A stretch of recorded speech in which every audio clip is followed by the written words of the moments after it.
Come eat with me on my days off. It's a little different from my normal private chef content, but here's just a quick little video. You can probably guess that it's just based around food. First stop, I feel like everyone in LA except me has been to Community Goods, so I spent an hour in line to try this hyper trendy spot. It was kind of rainy on and off, but good company always makes these lines go pretty fast. The inside was super small, but very cute, and the way they designed the roof, the lighting was just absolutely chef's kiss. Look at that. The steam from the steamer behind her while they make the matcha. Wow. Most of us got the matcha spanner, which had milk, sweetened whipped cream, of course the matcha, salt, and matcha powder. Honestly, kind of a banger. That salt really did it for me. I'm gonna have to start carrying around my own Malden salt to add to my matcha drinks because I really liked it. Got their breakfast sliders, which were on toasted Hawaiian buns, simply with eggs, cheese, bacon, and their special sauce. On the side, they gave house-made hot sauce and more of their herby, mustardy aioli. Also pretty great. Hawaiian buns always make a great breakfast sandwich bun because of how soft they are and the sweetness. The two sauces were great. They were very bright and acidic to counter the sweetness of the buns and richness of the eggs, cheese, and bacon. Pretty perfect. I crushed 4 of them. Here's me showing off my new shoes, the New Balance and Beams collab. On to the next meal was at the food corner inside the Galleria in Northridge. I only come here when I want to eat a bunch of different things at the same time. Here's what we ordered. We got the sundae-guk. The broth is pork-based and sundae is Korean blood sausage. Lots of collagen and it's great for hangovers. We also got jjajangmyeon, which are black bean noodles with onions and beef, and jampong,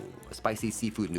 These dishes have a fascinating history. The original dishes were introduced to Korea by Chinese immigrants a very long time ago and have since been tweaked to fit the Korean palate. Also ordered some pho because it smelled good. Yeah, it was a good amount of food. I will say the pho here is a lot lighter and seemed to be more catered towards the Korean palate. I personally prefer the richness of a true Vietnamese pho, but the clientele here is mostly old Korean people, so it does make sense. Second cafe of the weekend was at Camel Coffee, also a very trendy spot here in LA. They are originally from Korea. Really cute interior and the workers are always very friendly. Ordered the Camel Matcha, which is a more concentrated matcha drink. It is pretty small, but it does have a ton of matcha flavor. It's got whipped cream, milk, and matcha, of course. The matcha here was definitely stronger and it's very good, especially if you are a matcha lover, but I will say that I was missing that salt. Final meal of the weekend was at Kop Chang in K-Town. They specialize in intestines. It's not for everyone, but I personally love it. All their banchan is really great and they'll keep refilling them too, so you can eat as much of it as you want. We got the Kop Chang Jeongol, which is essentially a small intestine hot pot. It had lots of meat, kimchi, udon noodles. Not much to say here except that it was great. We come here pretty often. And that was my weekend. Hope you guys had a good weekend as well.